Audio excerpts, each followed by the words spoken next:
ರೈತ ಬಾಂಧವರೆಲ್ಲರಿಗೂ ನಮಸ್ಕಾರಗಳು. ಕರ್ನಾಟಕ ಮಾರುಕಟ್ಟೆಯ ಜೋಳ ಯಾವ ಮಾರುಕಟ್ಟೆಯಲ್ಲಿ ಎಷ್ಟು ರೇಟು ನಡೆದಿದೆ? ಇಂತಹ ಹೆಚ್ಚಿನ ವಿಡಿಯೋಸ್ಗಳಿಗಾಗಿ ನಮ್ಮ ಚಾನಲನ್ನು ಕೂಡಲೇ ಸಬ್ಸ್ಕ್ರೈಬ್ ಅನ್ನು ಮಾಡಿಕೊಳ್ಳಿ. ಪಕ್ಕದಲ್ಲಿರುವ ಗಂಟೆ ಸಿಂಬಲವನ್ನು ಪ್ರೆಸ್ ಮಾಡಿ, ವಿಡಿಯೋವನ್ನು ಲೈಕ್ ಮಾಡಿ ಮತ್ತು ಶೇರ್ ಮಾಡಿ. ದಿನಾಂಕ 6 ಫೆಬ್ರವರಿ 2026 ಜೋಳ ಬೆಲೆಗಳ ವಿವರಣೆ. ಕಲಬುರಗಿ ಮಾರುಕಟ್ಟೆಯಲ್ಲಿ ಬಿಳಿ ಜೋಳ ಕ್ವಿಂಟಲಿಗೆ ಕಡಿಮೆ ಬೆಲೆ 3,000 ರೂಪಾಯಿಯಿಂದ ಹೆಚ್ಚಿನ ಬೆಲೆ 4,800, ಮಧ್ಯಸ್ಥ ಬೆಲೆ 4,400. ಕೊಟ್ಟೂರು ಮಾರುಕಟ್ಟೆಯಲ್ಲಿ ಹೈಬ್ರಿಡ್ ಜೋಳ 2,019 ರೂಪಾಯಿ ಇದೆ. ಗದಗ ಮಾರುಕಟ್ಟೆಯಲ್ಲಿ ಬಿಳಿ ಜೋಳ 3,044, ಹೆಚ್ಚಿನ ಬೆಲೆ 3,617, ಮಧ್ಯಸ್ಥ ಬೆಲೆ 3,461. ದಾವಣಗೆರೆ ಮಾರುಕಟ್ಟೆಯಲ್ಲಿ ಸ್ಥಳೀಯ ಜೋಳ 2,000 ರೂಪಾಯಿ ಇದೆ. ಬೆಂಗಳೂರು ಮಾರುಕಟ್ಟೆಯಲ್ಲಿ ಬಿಳಿ ಜೋಳ 3,400 ರೂಪಾಯಿಯಿಂದ ಹೆಚ್ಚಿನ ಬೆಲೆ 3,800, ಮಧ್ಯಸ್ಥ ಬೆಲೆ 3,600 ರೂಪಾಯಿ ಇದೆ. ಬಸವ ಕಲ್ಯಾಣ ಮಾರುಕಟ್ಟೆಯಲ್ಲಿ ಬಿಳಿ ಜೋಳ 2,350, ಹೆಚ್ಚಿನ ಬೆಲೆ 3,900, ಮಧ್ಯಸ್ಥ ಬೆಲೆ 2,350.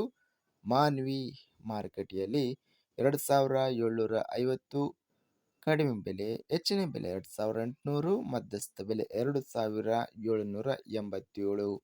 ಲಕ್ಷ್ಮೇಶ್ವರ ಮಾರುಕಟ್ಟೆಯಲ್ಲಿ ಬಿಳಿ ಜೋಳ 1,415 ರೂಪಾಯಿಯಿಂದ ಹೆಚ್ಚಿನ ಬೆಲೆ 3,269 ರೂಪಾಯಿ ಇದೆ. ಮಧ್ಯಸ್ಥ ಬೆಲೆ 2,323. ವಿಜಯಪುರ ಮಾರುಕಟ್ಟೆಯಲ್ಲಿ ಹೈಬ್ರಿಡ್ ಜೋಳ 2,704 ರೂಪಾಯಿ ಇದೆ. ಸಿಂಧನೂರು ಮಾರುಕಟ್ಟೆಯಲ್ಲಿ ಹೈಬ್ರಿಡ್ ಜೋಳ 2,850ರಿಂದ ಹೆಚ್ಚಿನ ಬೆಲೆ 3,030, ಮಧ್ಯಸ್ಥ ಬೆಲೆ 3,000. ಹುಬ್ಬಳ್ಳಿ ಮಾರುಕಟ್ಟೆಯಲ್ಲಿ ಬಿಳಿ ಜೋಳ ಕ್ವಿಂಟಲಿಗೆ ಕಡಿಮೆ ಬೆಲೆ 1,821, ಹೆಚ್ಚಿನ ಬೆಲೆ 3,252, ಮಧ್ಯಸ್ಥ ಬೆಲೆ 2,812.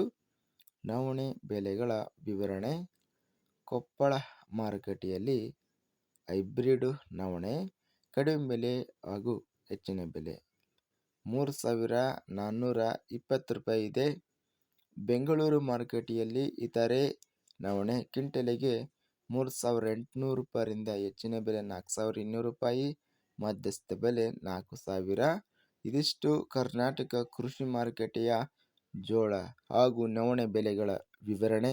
ಇಂತಹ ತಾಜಾ ಮಾರುಕಟ್ಟೆಯ ಬೆಲೆಗಳ ವಿವರಣೆಗಾಗಿ ನಮ್ಮ ಚಾನಲನ್ನು ಕೂಡಲೇ ಸಬ್ಸ್ಕ್ರೈಬ್ ಅನ್ನು ಮಾಡಿಕೊಳ್ಳಿ. ಪಕ್ಕದಲ್ಲಿರುವ ಗಂಟೆ ಸಿಂಬಲವನ್ನು ಪ್ರೆಸ್ ಮಾಡಿ.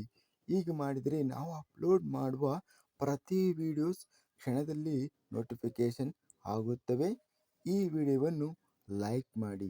ವಿಡಿಯೋವನ್ನು ಲೈಕ್ ಮಾಡುವುದರಿಂದ ಇನ್ನೂ ಹೆಚ್ಚಿನ ರೈತ ಬಾಂಧವರೆಲ್ಲರಿಗೂ ಈ ವಿಡಿಯೋ ತಲುಪುತ್ತದೆ. ಆದ್ದರಿಂದ ವಿಡಿಯೋವನ್ನು ಲೈಕ್ ಮಾಡಿ, ಸ್ನೇಹಿತರಿಗೆ ಮತ್ತು ರೈತ ಬಾಂಧವರಿಗೆ ವಿಡಿಯೋವನ್ನು ಶೇರ್ ಮಾಡಿ. ಧನ್ಯವಾದಗಳು. ಜೈ ಜವಾನ್, ಜೈ ಕಿಸಾನ್.